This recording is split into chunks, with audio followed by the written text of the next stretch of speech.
Well, welcome to Focus Today. I'm your host, Perry Atkinson. Very timely, as always, and an honor to have with us Mark Meckler. Mark is he's a political commentator, pundit, all-around cool dude. He's an attorney, business executive. He's also the president and co-founder of Convention of States, which happens to be the largest nationwide movement seeking to call the first ever Article 5 Convention of States. And by the way, that's also his website, conventionofstates.com. There's the picture of the landing page, very resourceful. And he'll send you these little booklets that has to do with Article 5, so you can have those to pass out. Just go to conventionofstates.com. Mark, buddy, how are you? Good to see you. I'm great. And by the way, that's the best intro ever. I'm going to put on my title now, all around cool guy. That goes on my cards. Oh, dude. Dude, oh yeah, okay. Hey, thanks for your time. Good to see you. As we speak, former National Security Advisor John Bolton went up the steps and he turned himself in this morning. 18 indictments for mishandling classified information. How serious is this? Well, I think it's really serious. This has been intimated for a long time. In fact, there was a previous case about this. John Bolton's books contained a bunch of classified information. There was a judge who actually said in his ruling that they couldn't really order all the books destroyed, but he had no doubt done grave damage to American national security. So I think he's in pretty serious trouble here. And I think the case has broader implications than just John Bolton. And that's why I think it's good. It's not about John Bolton to me. It's about we need these guys to start treating national security much more seriously than they do. Yeah. I don't want to let the Bolton thing go quite yet. What happened to him? I mean, he was ambassador to the UN. He became national security advisor under Trump 1. Then he kind of went against the president. What happened? Do you have any idea? Yeah, I would just call it a simple case of hubris. And this is true with a lot of people and this president. In other words, they believe because they've been doing this for so long that they know better than the president, and they expect the president to just unequivocally follow their advice. And when the president doesn't do that because he has his own way of doing things and his own opinion, he listens. But when he doesn't follow their advice, they go off the rails. They're not used to having a president who does what he wants to do. And I think that's what happened to Bolton. He just got separated from the president by his opinions, and he forgot the fact that the president's in charge and he's not. Okay, so back to classified information. We saw it there next to the Corvette in former President Biden's garage. We have the whole issue with Mar-a-Lago, and then now you have this and other cases. Do you think the credibility of classified information can be restored? Yeah, I do. I think this is exactly how we restore it. It's by prosecuting people who violate these laws. One of the interesting things to understand about these laws, Perry, is a lot of criminal law requires intent. You have to show intent to commit a crime or there is no crime.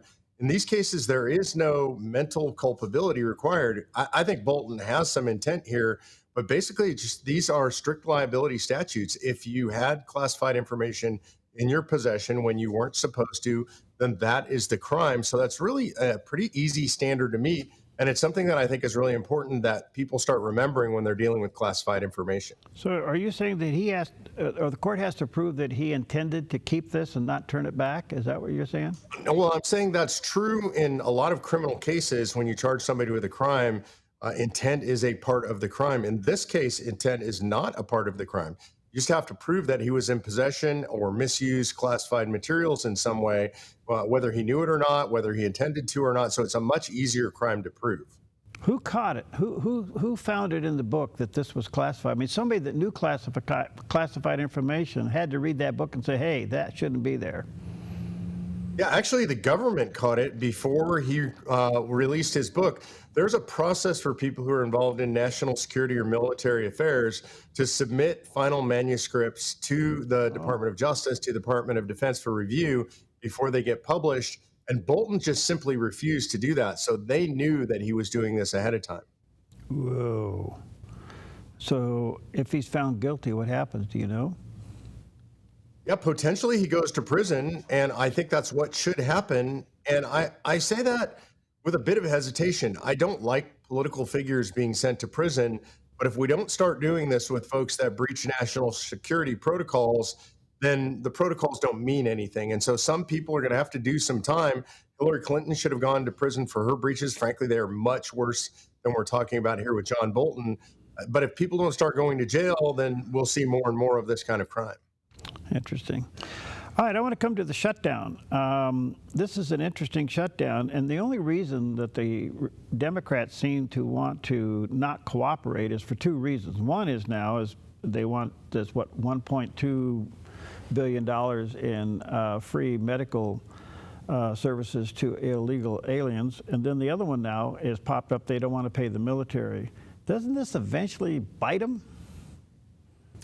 Yeah, I think it is biting them right now. I mean, the problem that they have is that the Republicans have offered a clean continuing resolution, what's called a CR. And by clean, that means it just continues to operate the government exactly how it is. And what the Democrats are trying to do is actually reverse the election. And what I mean by that is the Republicans won the election. They control both houses of Congress. They control the presidency. That means they control the budget. They passed the big, beautiful bill. And the Democrats are sour grapes here. They just want to reverse some of the stuff that was in the big, beautiful bill. And I think this is outrageous. And I think the American public is not going to tolerate it. So where do you think this is going to go, Mark? I mean, we've been down this road before, but this one, it seems to be unnecessarily dug in. Who breaks here? I think eventually the Democrats will break because I think they're paying the price for this right now. They don't have a good narrative on this. This is clearly Schumer's shutdown. We saw this interestingly in the mainstream media. I saw Chuck Todd talking to a Democrat about this, and the Democrat was trying to blame it on Trump. And he said, with all due respect, we've always blamed it on the party that's refusing to vote for the continuing resolution. And in this case, that's the Democrats. And so they're not willing to leave the government open while they negotiate stuff with the Republicans. So I think they end up ultimately breaking and giving in. Senator Kennedy made the comment the other day that he thinks that Senator Schumer will say to some Democrats, go ahead and vote for it and give me the flexibility of calling you bad names for about a week and get this behind us. Do you think that's kind of the strategy there? Yeah, I actually think that would be a good strategy. You know, I don't love that that's how politics is played, but a lot of politics is theater. And a lot of times leadership will give people permission to go do things and they negotiate behind the scenes who's going to give who grief over it. I think that is ultimately the way this gets resolved. Okay. Okay, let's go over to what happened in the Middle East. This is an amazing time. The release of the hostages, I mean, we've talked about it for years. There was a point where it was almost like, we're not going to get them back, so let's go in and take out Hamas. And then all of a sudden the deal is struck and the hostages get released, the live ones. The bodies of the dead ones are not all out yet. In fact, that was actually being humiliated when they sent a body over that wasn't a hostage. And they don't want to, the Hamas does not want to deal with disarmament. You know the drill. What do you think is going to happen? Is military action going to resume? Yeah, I think so. And it's important that we understand Middle Eastern and Muslim culture. There's actually a word for what Hamas is doing right now in the Islamic world. It's called a hudna, H-U-D-N-A. And what that means is they will never have a real truce. They will never surrender. That's not within the tenets of Islam. They get a truce just to give them a chance to retrench and rebuild. That's what a hudna is: rearm, retrench, rebuild. I think that's exactly what they're doing right now. They're now saying it openly. They're not going to disarm. They're not going to give up control of Gaza.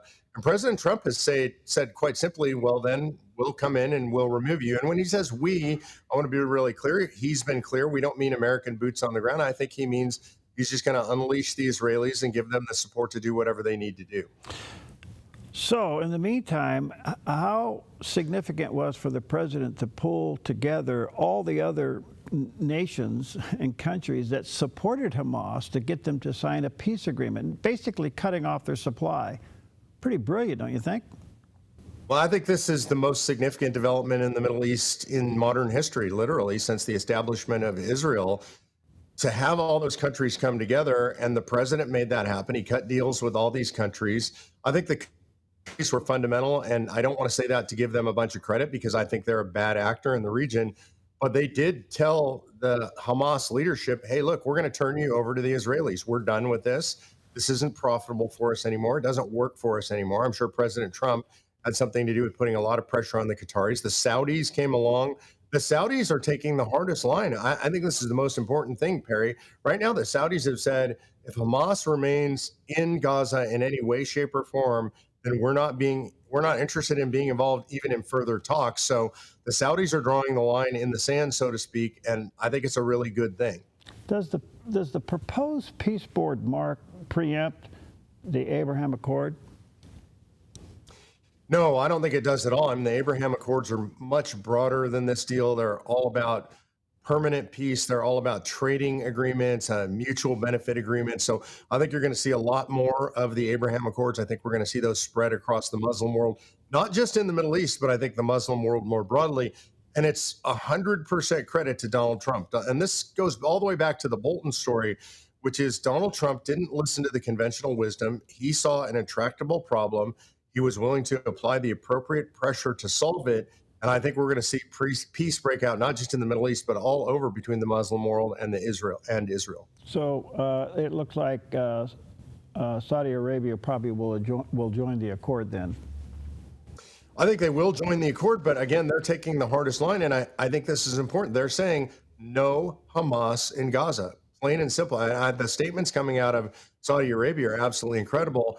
And they're very clear-eyed. They understand that the bad player in the Middle East is Hamas, that it's an Iranian proxy, that it will never come to the table for peace, that it will always be violent. Hamas intends to spread its tentacles via Iran all over the Middle East.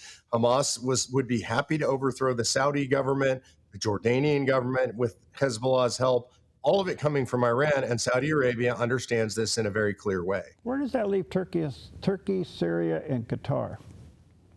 Yeah, I mean, there's an interesting dynamic between Turkey and Syria. Turkey now effectively controls Syria. With the fall of the Assad regime, Turkey installed a puppet government there in Syria. And unfortunately, that puppet government is radically Islamist. The leader of that government was on our terrorist watch list. There was a $50 million bounty on his head. And now he's running around in a suit looking like a dignified leader, but he's a terrorist. And so really the question is, what does Turkey do? And I'm not sure. I think we've strengthened our hand against Turkey because Trump is unpredictable and willing to use the full force of the American military. I think the definitive maneuver in all of this was the strike on Iran's nuclear facilities. I don't think most people, most countries, most leaders believe that Donald Trump would actually pull the trigger on that. And now that he has, they have to look at their own countries and think, well, if he was willing to do that, what would he be willing to do to leverage us? So he's using that leverage, his unpredictability, to reshape the situation. I think he's going to have to put significant pressure on Turkey. Yeah, I mean, you got to remember that was done on day 51. Yeah. One other question as it relates to Iran. Are we done there, or do we go back and do some more? Well, I think what's going to happen is that the Israelis and the United States are going to keep Iran under close surveillance. And if it looks like they are making any progress towards rebuilding their nuclear program, I'm pretty certain we'll strike again. I also think it's important to remember how easy it is for the Israelis to have on-the-ground surveillance inside Iran right now. And they have assets all over that country. And so they know exactly what's going on, and they're going to keep an eye on it. We'll keep an eye on it. And I think we're willing to hit again if we have to. Okay, one other quick question before I take a break. How significant and I guess shocking was it to have President Trump tell Prime Minister Benjamin Netanyahu to apologize to Qatar for striking the leaders of Hamas? I do think that's a significant maneuver, and I think when he does stuff like that, it's people should not misread it. It's not taking the side of Qatar over Israel. It's maintaining his own negotiating leverage with the Qataris. I personally am in favor of the fact that the Israelis struck the leadership of Hamas in Qatar. I think they should have done it much sooner. But I understand what President Trump's doing. Again, this loops back. You talked about how in Congress people will give permission to people to do things, and then they will complain about they did those things, and it's all kind of a setup. I think there's some of that going on between the U.S. and Israel in regard to Qatar. Okay. All right, let me take a quick break. Go to conventionofstates.com. That's Mark's website, and check out what's going on there. They has a great little booklet that he'll make available to you and your organization concerning the first call ever of Article 5 Convention of States. Maybe it's time, folks. Take a look at it. We'll be right back.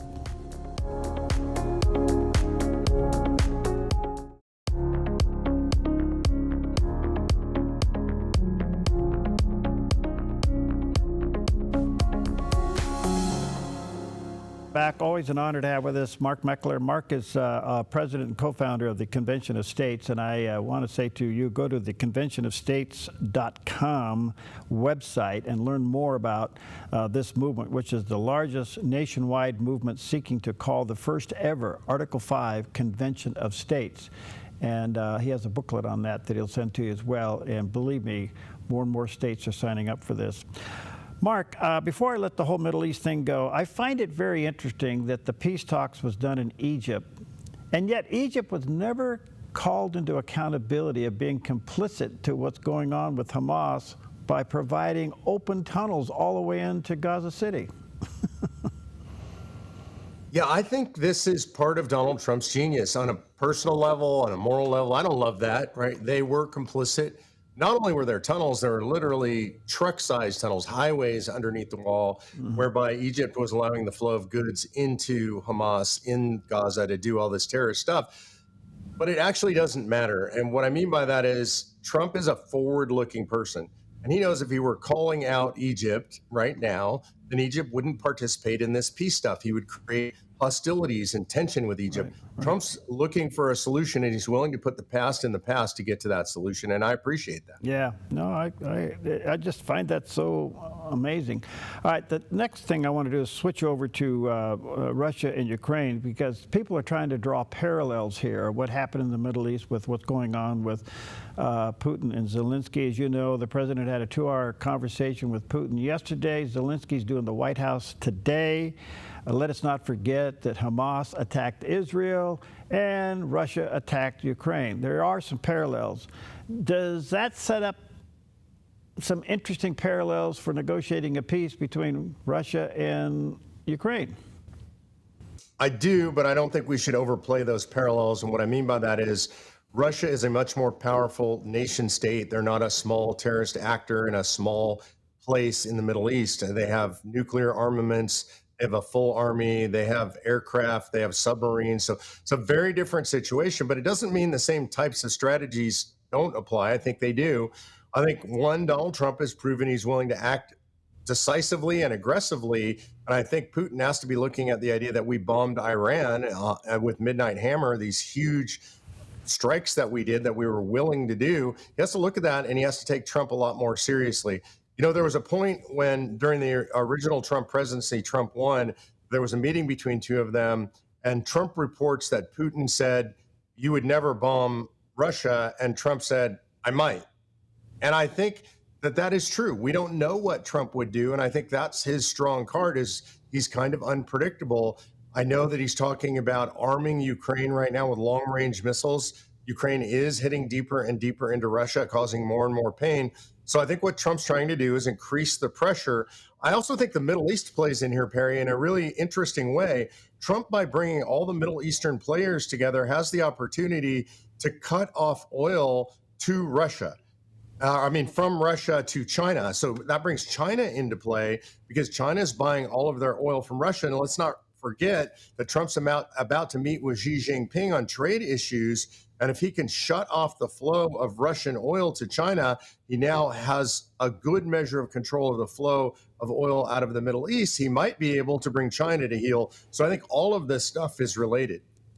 Okay, I want to come back to that. But one more quick question. The president is, you just mentioned it, is willing to supply Ukraine with long-range missiles, i.e. Tomahawks. That in itself could be a game changer.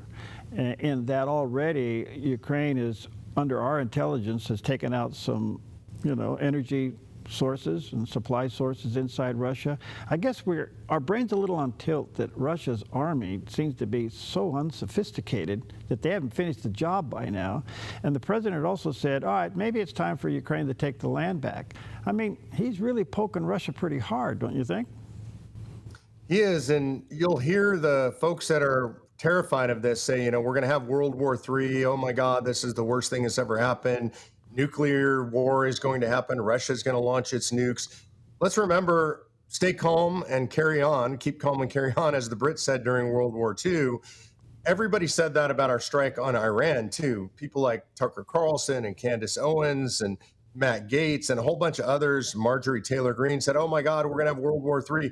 We had nothing of the sort. And the same is true with Russia. Russia does not have the military power that can reach out and hit the rest of the world other than their nuclear arsenal. I don't believe they're going to launch their nuclear arsenal because they would be wiped from the face of the map. And so I think Trump has the upper hand here, and I think he's going to play that hand very strongly. He's ended 8 international conflicts around the world so far, just since he became president here in the last year. And I think he's aiming to end the big one, and that's Russia-Ukraine. So do you think part of the strategy is for President Trump to get America closer to China through business deals so that it becomes more connecting to the U.S. than to Russia? In other words, cut off China's supply to Russia. Yeah, I mean, it's always hard for me to say what Trump's strategy is because who knows? Yeah. What I usually know is that it's better than whatever I could surmise. I don't like the idea of becoming closer to China. I mean, I think we've been trying that since Richard Nixon opened China back during his tenure as president, and it hasn't been good for the United States of America. I think the better strategy is to isolate China, is to slowly economically strangle China. But that's a long process. We have to remember we've made ourselves very dependent on China for things like rare earth minerals, pharmaceuticals, and cheap products of all kinds. And so we need to slowly wean ourselves off of that. We need to build sort of a ring around China with our allies that are out there, Australia and Korea, Japan, Philippines, so that we can isolate them. That's the better way to go, but that's a long, slow road.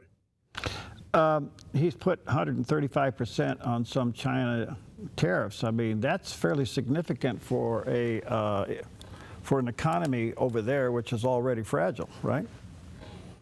It is significant, but I saw this morning he already said that those tariffs aren't going to stand. One of the things I really love about President Trump is I would call him the reality president. A lot of what he does is non-ideological. He looks at reality as it exists on the ground, and he reacts to that. And so he saw the markets getting very skittish.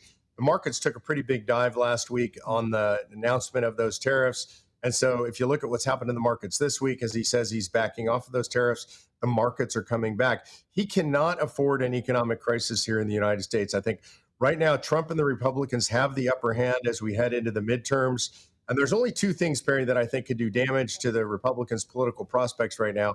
One would be a major economic downturn. If that happens, I think we're in real trouble. I think America will turn to the left, and it'll be very, very bad, much worse than under Biden. And then the second is if the Republicans themselves go crazy, and we're seeing that in some on the fringe of the party, there's a lot of bad stuff going on, and I'm concerned about that. Yeah, I am too. One other quick thing. Do you think the president, he's suggested that EU wean itself from Russian oil, but I don't know if EU wants to do that. What do you think? Well, I think there are members of the EU that want to do that, and we're seeing more and more rational thought break out in the EU. Of course, we have Orban in Hungary. We have Giorgia Meloni in Italy, who are really on the president's side on this. We have parties that are in the minority but moving towards the majority in countries like Germany and Great Britain and France. So we're seeing the rise of the right in Europe, widely speaking now.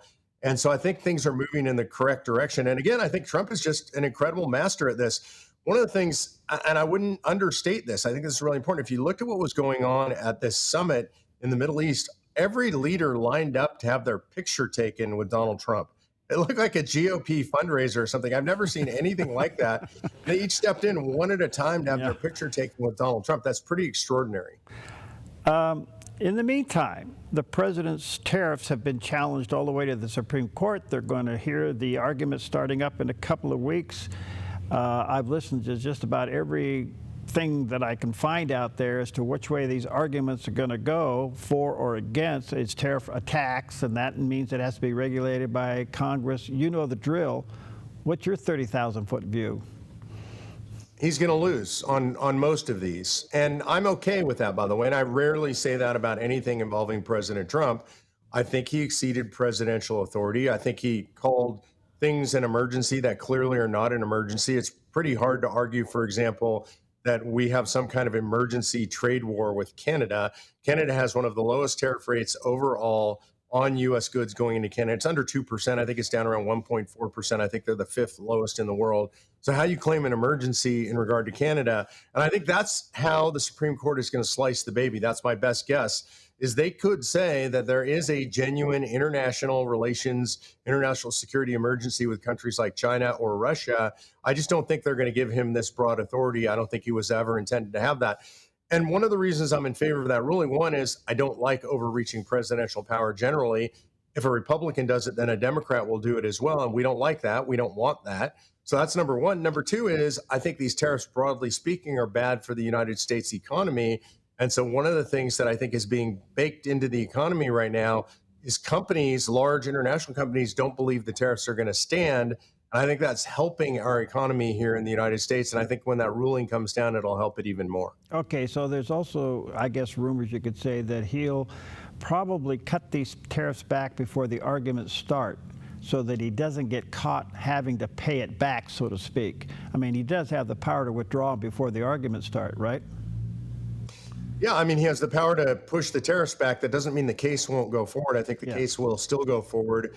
You know, the Supreme Court's accepted it. I think they want to rule on this issue. And I don't think he'll moot the issue by removing all of the tariffs. But I do think if he backs down on a bunch of these tariffs, then it's not as much of a slap in the face for him. You can say, yeah, it doesn't matter. I already removed those tariffs. And again, this goes to President Trump being what I call the reality president. Right. If he reads the writing on the wall, and he's very good at that, and he believes he's going to lose on most of these tariffs, he'll push them as long as he can, and then he'll remove them so that it doesn't look like he got slapped down. Yeah, that's where I was going with that. So in the meantime, does that spark inflation, or it's just, oh, well, let's move on? No, I don't think it sparks inflation. Look, the tariffs themselves are a driver of some measure of inflation. We don't know exactly how much. It appears so far it hasn't been very much. And the reason for that is tariffs actually have an impact on a very small group of people that it benefits and a very broad group of people that pay for it, meaning essentially the entire country. And so that doesn't drive inflation very hard. And there are other factors driving inflation down. So it's largely, in my opinion, been neutralized. All right. Good stuff. Hey, good to see you, friend. Thanks for your time. Value it greatly. You're always generous with us. I love your menagerie walking around behind you back there. It's always like when you have a couple of Great Danes, they're always in and out, Barry. They do whatever they want. No, we're dog people. Let them go, man. Let them rule the world. All right, check it out. conventionofstates.com. That's the website. Go there, sign up, and then have him send you some of those Article 5 booklets. They're really informative. Thank you, Mark. God bless you, friend. God bless you, Perry. Thanks.